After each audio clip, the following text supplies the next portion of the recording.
Hey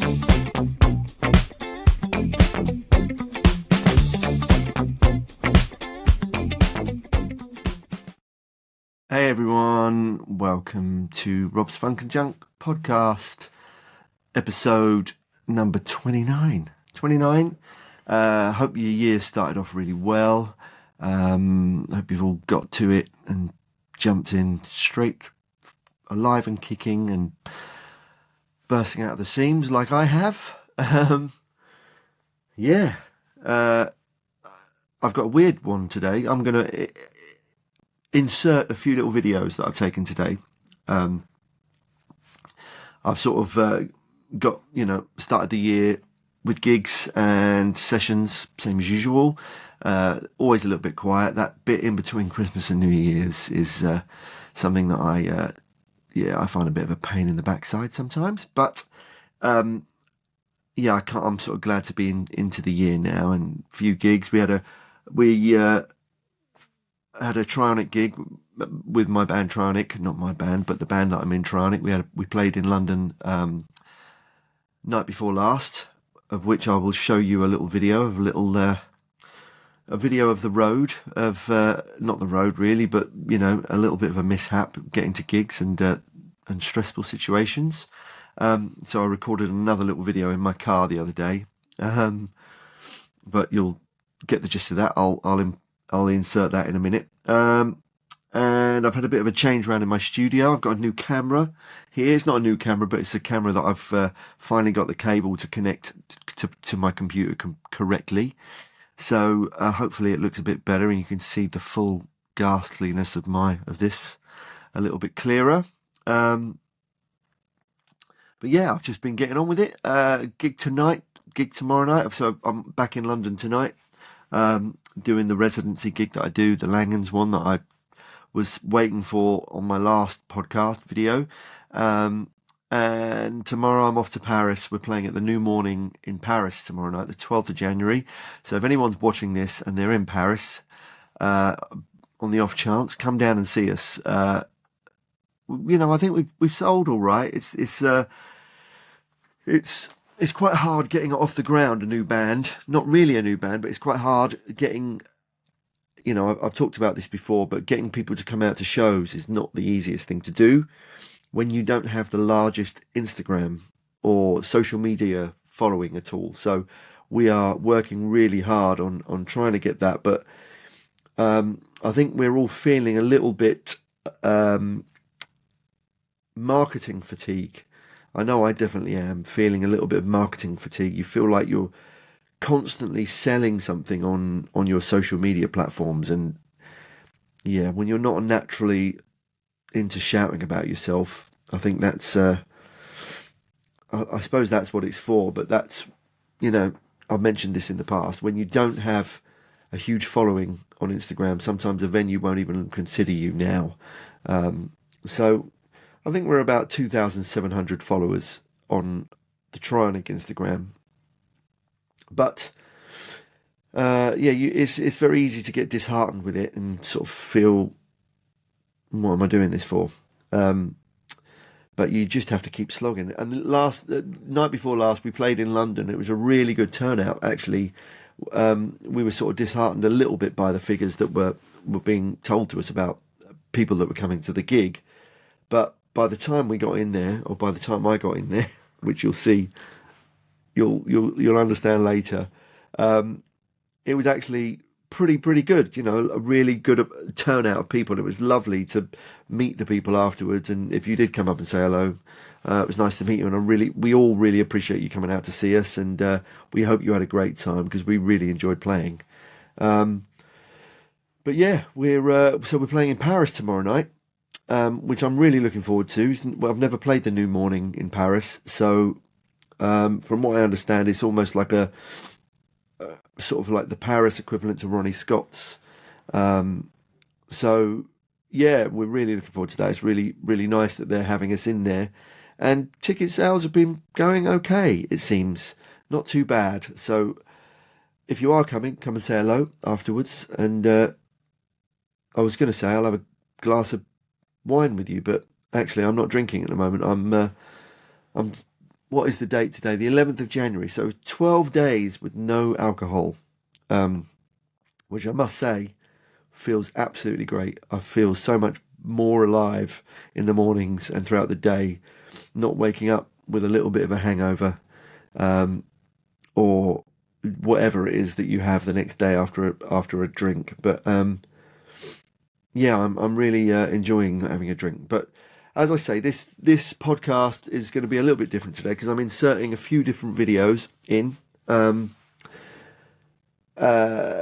One of the mishap of what happened to me getting to my gig the other day, which will be explained fully in this video. Hey everyone, here I am again, sat in my car. It's quite dark, on a street in London, this time for a slightly different reason. Let me put a light on 1 second. Is that going to work? No, because the car's off. Not that one. That one. There's a light on. Yeah, this time for a slightly different reason. I'm sat in my car. I'm on my way to my gig tonight. I'm playing with Trionic at the Pizza Express Live in Chelsea. Left early. You know, the drive from Cambridgeshire into London can take a bit of time sometimes, so I left extra early so I didn't speed and all that shenanigans. And then I got into the middle of the West End and then had a message come up on my car. I've got one of these electric vehicle things, and it said, "Stop your engine now," with a big red light. So I then had to call the dealership, the dealer, the car dealer, and they said, "Yeah, you need to stop straight away." So I'm now sat waiting for a service car to arrive, to come and look at what's wrong with the car. I'm only about 2.5 miles away from my gig. Stressed out of my mind, you know, on the phone to them and trying to explain the situation of, you know, like, "Oh, well, you're going to need to sit with your car." And I'm like, "Yeah, but I've got a gig to get to. I've got a gig. I can't not get to the gig. I have to be at the gig." But I realised that they have no care, and they don't, you know, it means nothing to them. Completely understandable why. But yeah, so I am sat in my car waiting for the roadside assistance, and I don't know what's going to happen. I don't know whether they're going to take the car away, whether I just get my gear out, get a cab over to the gig, and then work out how to get home afterwards, of which I'll probably call my son and see if he can come and pick me up, yeah, and then pay him the petrol money to come and do that, or whether they can fix the car immediately. But I've been waiting here for an hour already, and they've just called. What time is it now? It is 4:30 p.m. and they've said to me that they can get to me between 5 and 7. I'm supposed to be sound checking in half an hour, so I've had to call Paul and Ivan just to say I'm probably not going to make it to sound check. And yeah, my heart is in my mouth. I'm stressed out of my mind, but I'm just telling myself there's nothing I can do. You just lay back. I always, in these situations, you know,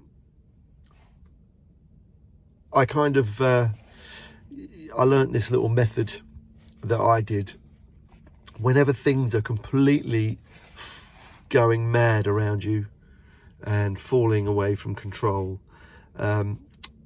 What I do is I just imagine like that I'm in a boat in the middle of the ocean, a little rowboat in the middle of the ocean that's being bashed by waves. It's just something I do to get through it.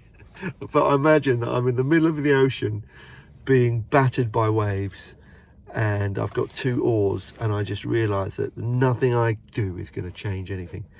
And then I just sort of envisage pushing the oars back into the sea, and then I lay back in the boat and just lay there, and whatever's going to happen is going to happen. I don't know if that's an advisable thing, but it's the thing that I used to, when I was having some stuff going on in my life years ago. That's what I used to do. I used to lay in bed and imagine that that's what was going on.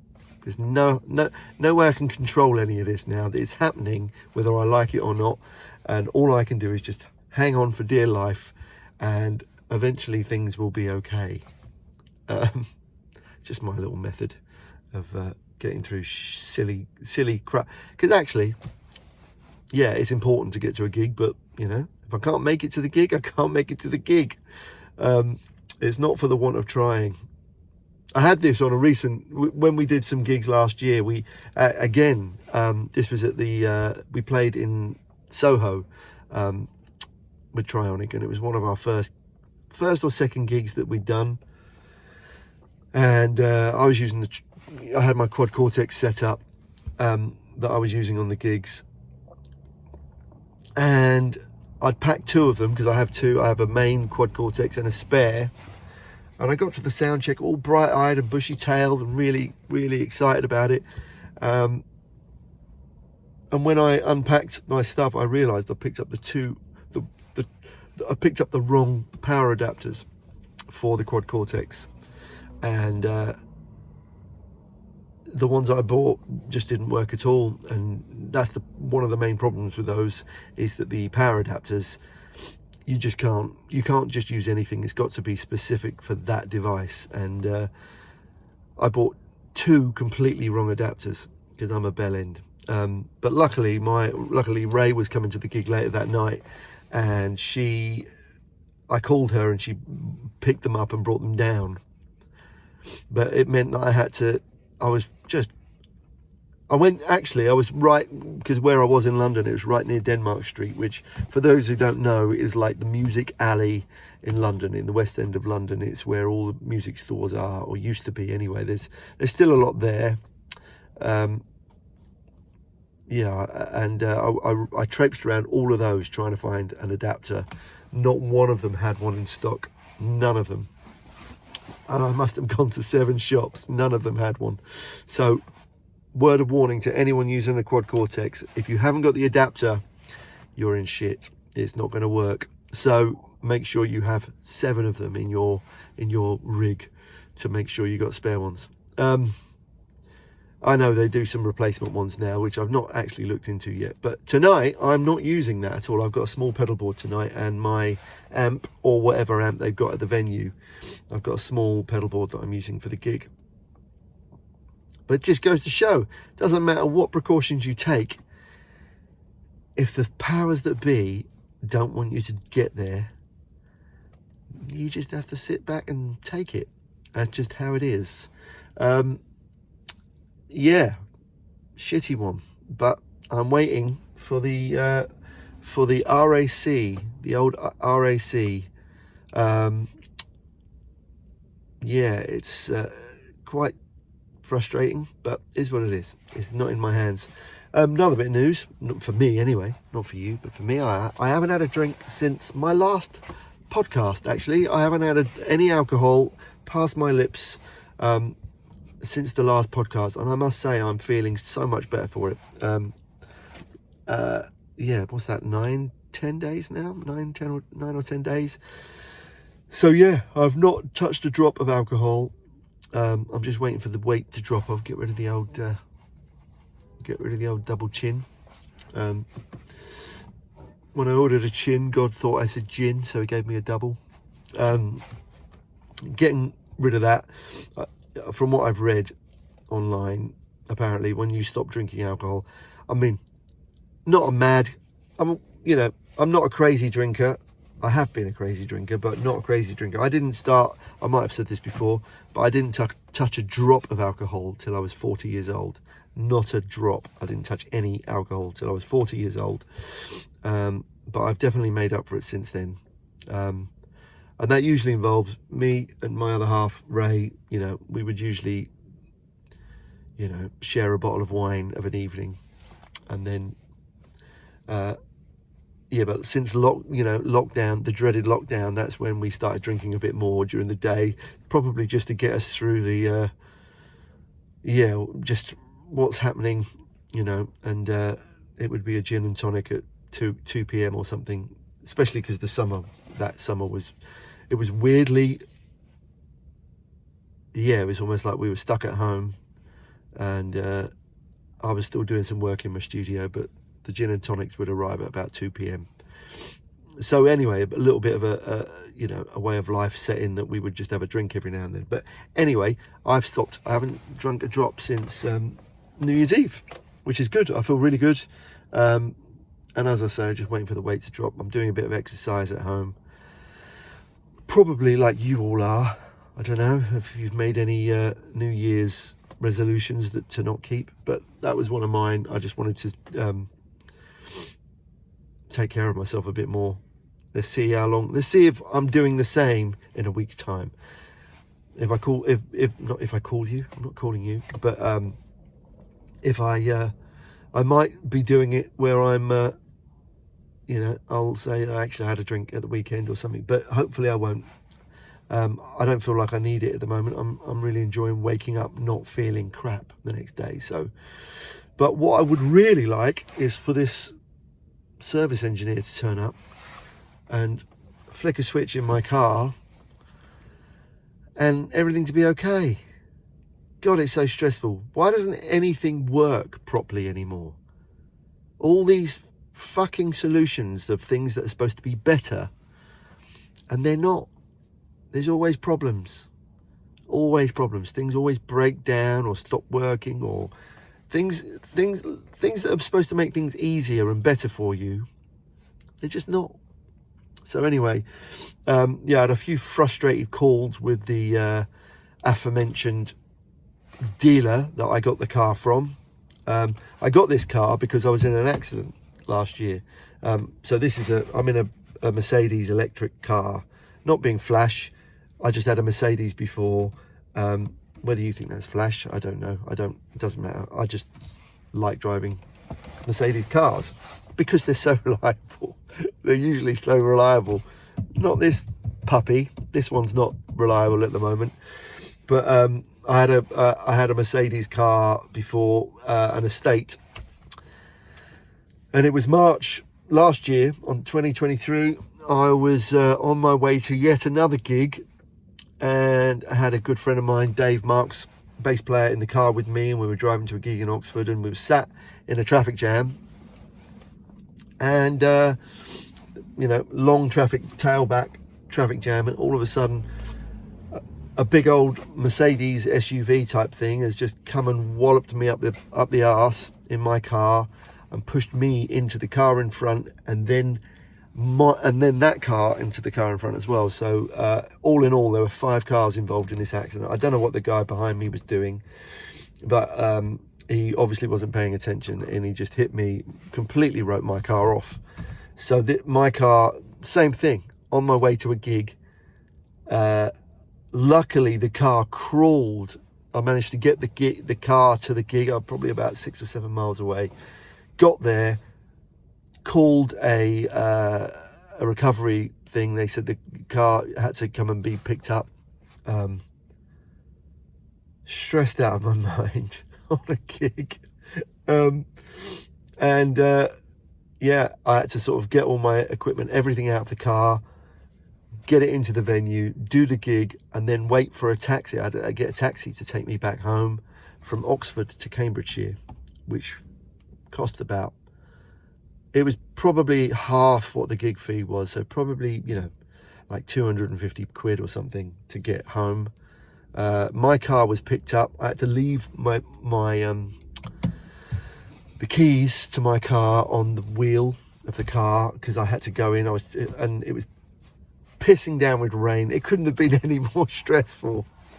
And of course, I felt like because I'm stressed out of my mind. Everyone wants you to be focusing on the gig, and you can't. How can you focus on the gig when that shit's going on? So I was running outside to check whether the car had been picked up.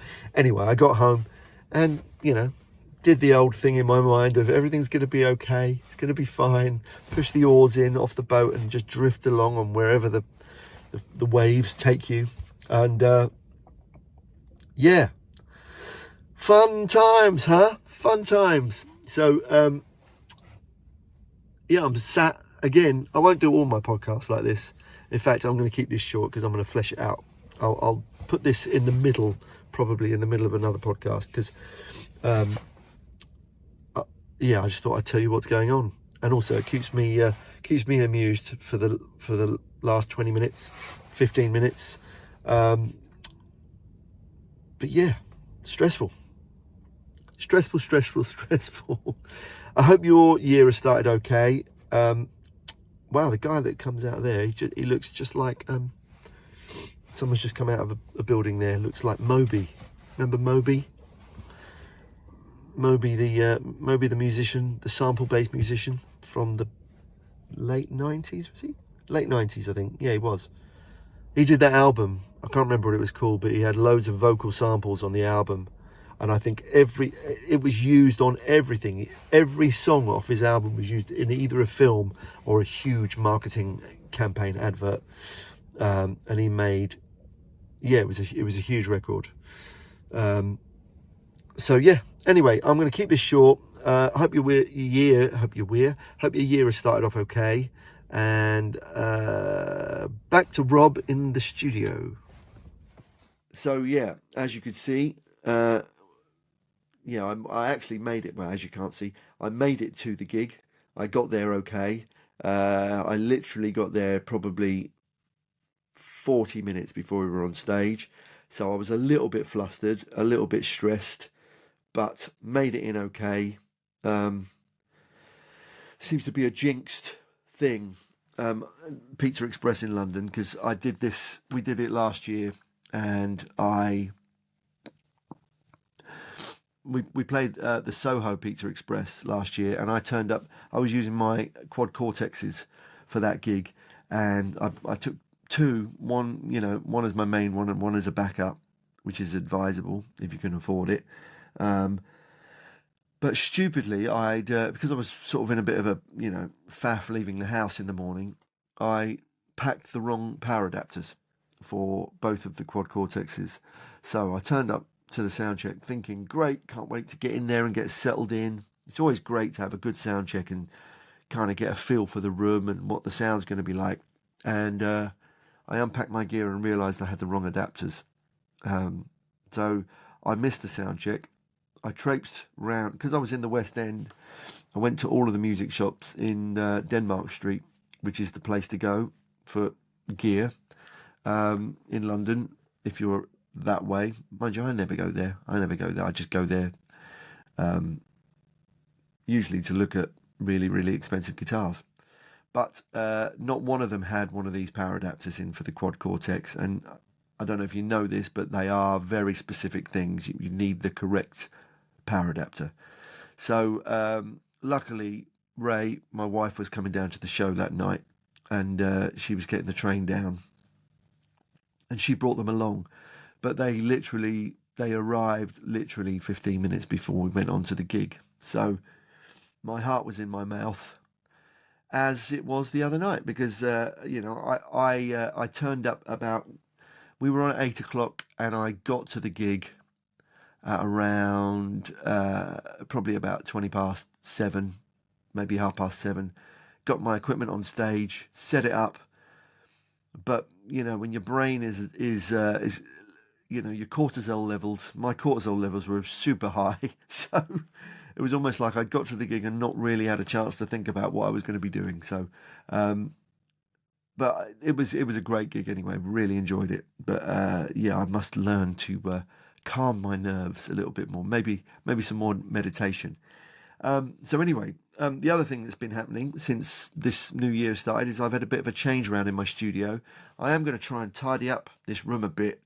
As you can see, I've got like a complete cacophony of guitars there. There's a more than overstacked guitar rack this side. And here I've got a couple of fridges that we sort of we have from. We basically call these the fridge too far. So we've got loads of stuff for the dogs and stuff like that in these fridges. And I'm thinking about getting rid of these fridges and moving them out to a shed outside. So I've got a bit more space in this room for more amps and more guitars and more speakers, maybe. I don't know. But yeah, thinking about getting rid of this whole scenario here. But yeah, if anyone, I'm going to say this again, if anyone's got any comments, anything they want to ask, that was add and ask as the same word. If anyone has got anything they want to ask or, share, you can actually message me on robsfunkandjunk@gmail.com. That's the email address. Or just leave me a comment, because I'm posting all these podcasts up on YouTube as well. So you can leave me a comment on the video, and I can share the comment, and we can discuss things on there, or I can just answer your question on there. But over to the video of my little change around in the studio. So, as I was mentioning, I've had a bit of a change around in my studio. I got rid of my racks that have my amps in, and I decided to stack them. The racks were getting a bit sort of rickety and shaky, and also I find that this is probably a little bit easier to get around the back of the amps if I need to. So I stacked them up.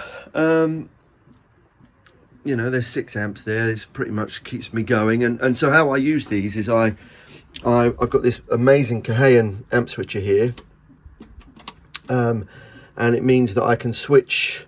I can have up to 8 amps. 1, 2, 3, 4, 5, 6. So that is my deluxe. That one down there. That goes to my deluxe. That is my Princeton. That goes to the Super Champ.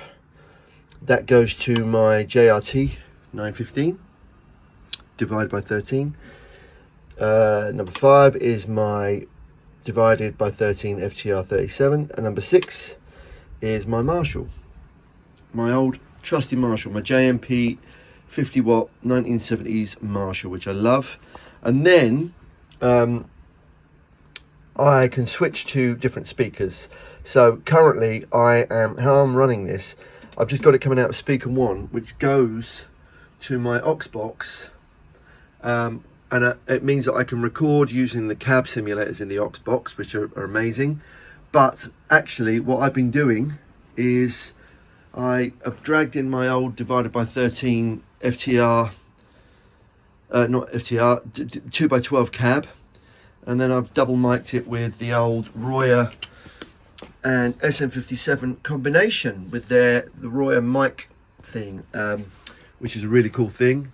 And then as I've got my crazy acoustic guitars and my weird shit there, little guitar rack for my acoustics at the back there, a very, very overstacked guitar rack, which is housing many, many more guitars than it should.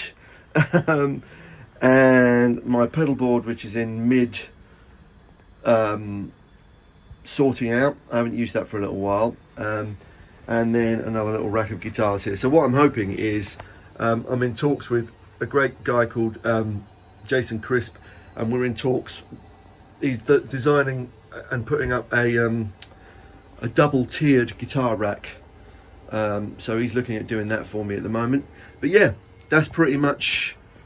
Yeah, I'm really enjoying using the. So basically, I'm using the aux to go into the speaker cab, and when I'm recording late at night, I use the speaker volume attenuator, which sounds pretty good actually.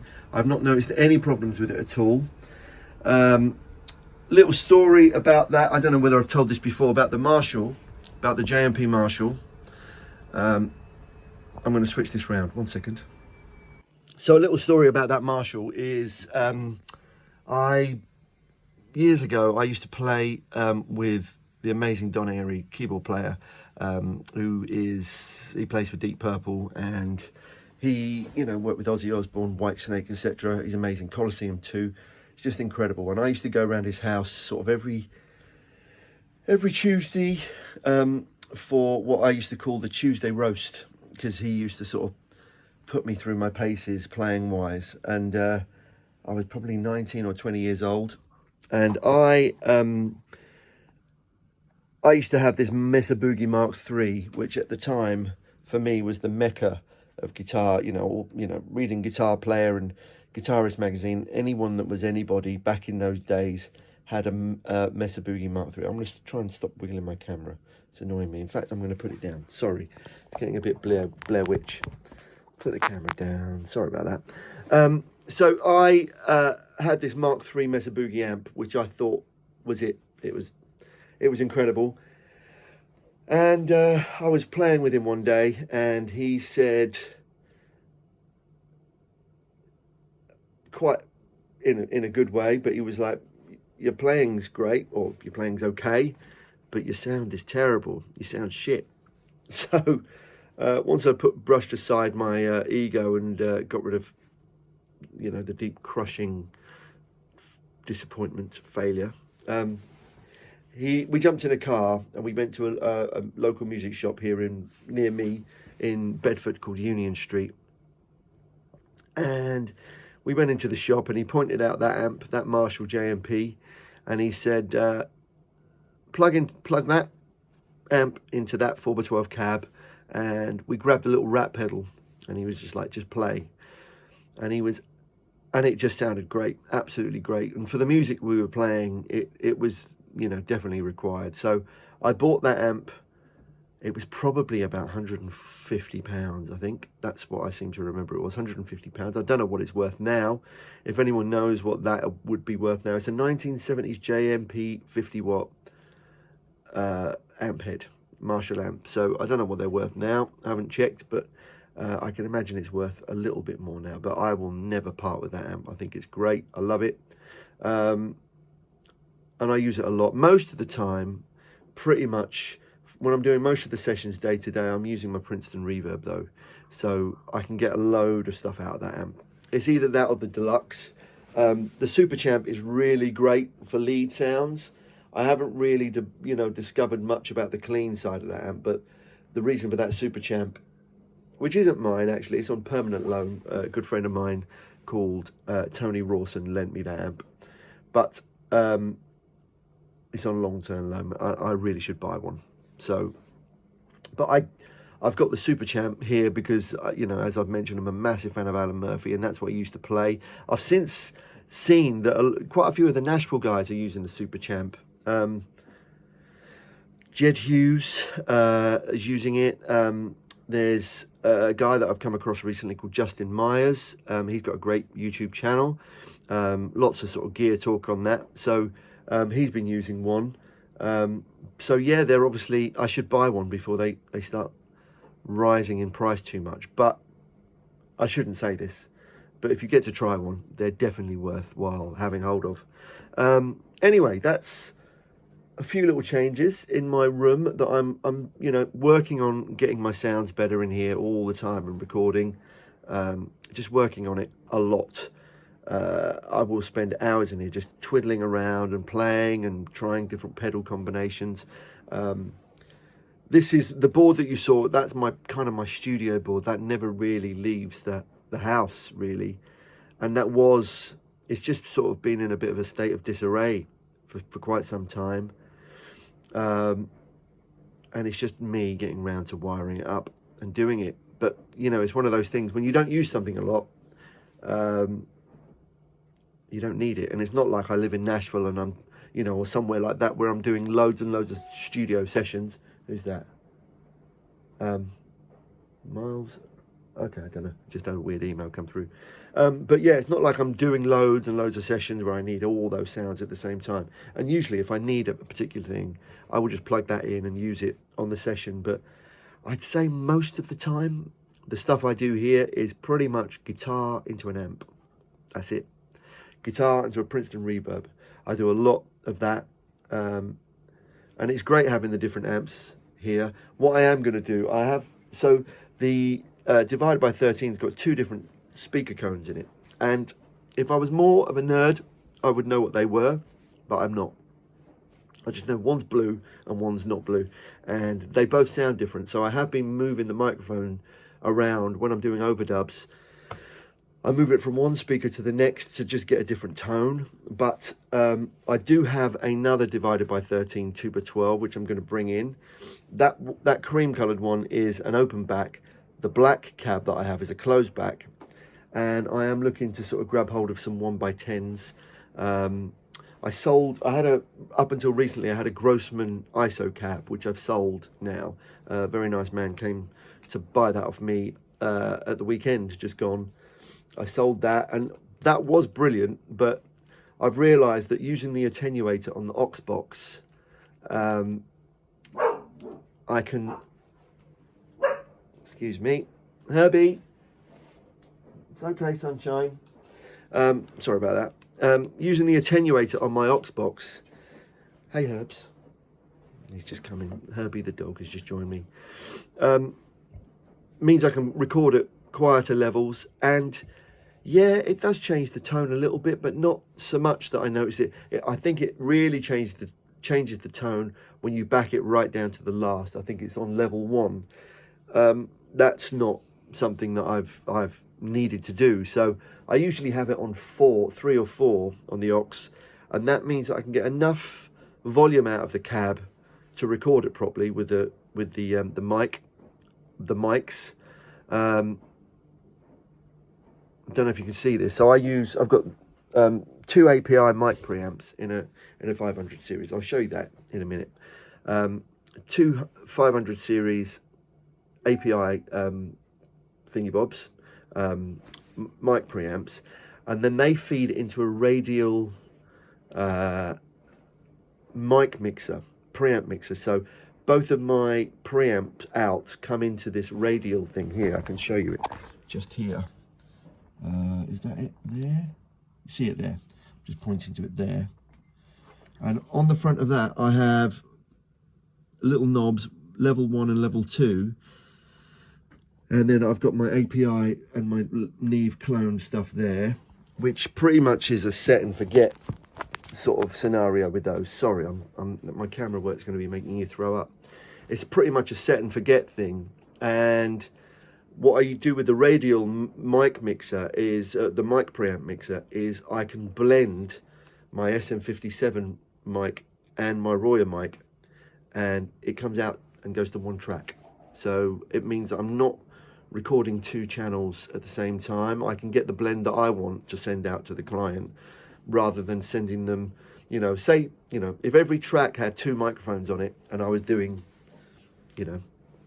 10 tracks of guitar, that's 20 tracks of guitar that they have to then sift through and get their blends right. So I tend to just blend it here how I like it. The SM57 gives I'll do a video on this actually, maybe not for the podcast, but the SM57 does is a slightly brighter, a bit more attack and treble, and the Royer mic is just slightly warmer. I always think of a Royer ribbon mic sounds, when it's recorded, like your ear hears it. That's just how I describe it, but it just means that I can get more warmth out of the tone. So I'm constantly tweaking those 2 knobs for each take to see what the right blend is for each guitar part that I'm doing. It's kind of almost like a tone control while you're recording. So, and then of course there is moving the mic around on the cab itself, on the speaker cone. So I might do a video on that stuff. But yeah, anyone's got any questions about this, leave me a comment below, or if anyone's got any tips that I can use. But I will get back to the other camera now.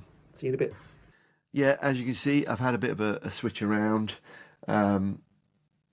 Yeah, I'm sort of quite enthused about it all. I'm quite excited about it. I'm really enjoying being in this room at the moment and recording, and I've been playing a lot with my new guitar, which is looking to be released quite soon, which I'm quite excited about. I'm not sure exactly how much I can say about it yet, but all I can say is I'm very excited about it, and yeah, it's a pretty cool thing for me.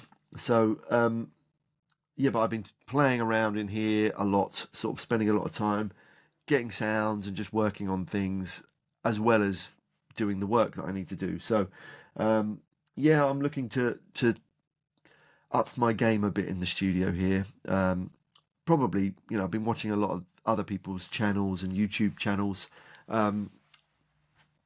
Particularly that guy Justin Ostrander. Been checking over some of the Sean Tubbs stuff. Amazing, both of them amazing guitar players. And of course, checking out Uncle Larry, who is an everyday inspiration to me. What an amazing player that guy is. Amazing musician.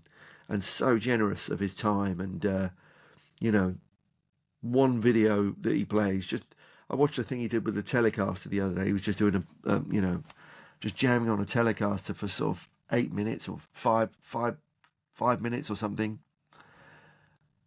Endless ideas that come out of him and just such great playing. So if you haven't checked out Tom Bukovac, Uncle Larry, as he calls himself, if you haven't checked out his channel yet, go and give it a watch. This years of your life will disappear watching the amount of stuff that he gives away for free or seemingly for free. But yeah, he's brilliant. Yeah, I spend way too much time watching that and listening to that guy, play. But yes, thanks for tuning in to yet another of Rob's disjointed, weird train of thought podcasts. I don't know. Is this a podcast? I don't know. I don't know what a podcast is anymore. I don't know. I tell you what, it's not.